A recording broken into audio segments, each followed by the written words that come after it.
Altså megafauna, det betyder store dyr, og typisk defineres det som store dyr over 45, på mindst 45 kilo i kropsvægt. Hvis vi tænker på mammutsteppen, så var der en lang række megafauna-arter, der levede på den. Mest berømte er den uldhårede mammut og den uldhårede næsehorn, men det var også moskusokser, rensdyr, kæmpehjort, vilde heste, huleløver, plettet hyæne, ulve og en række andre arter.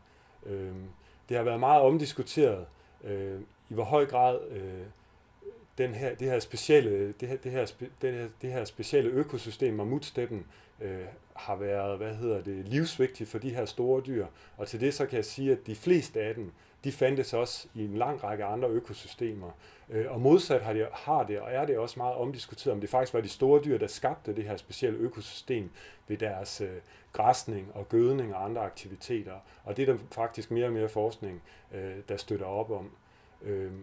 Omkring sidste istid, så fandtes der en rig megafauna, grundlæggende set overalt i verden. For eksempel fandtes der mere end 15 arter elefanter på alle kontinenter, undtagen Australien. Fra mammuten til den amerikanske mastodont til forskellige sydamerikanske elefantdyr.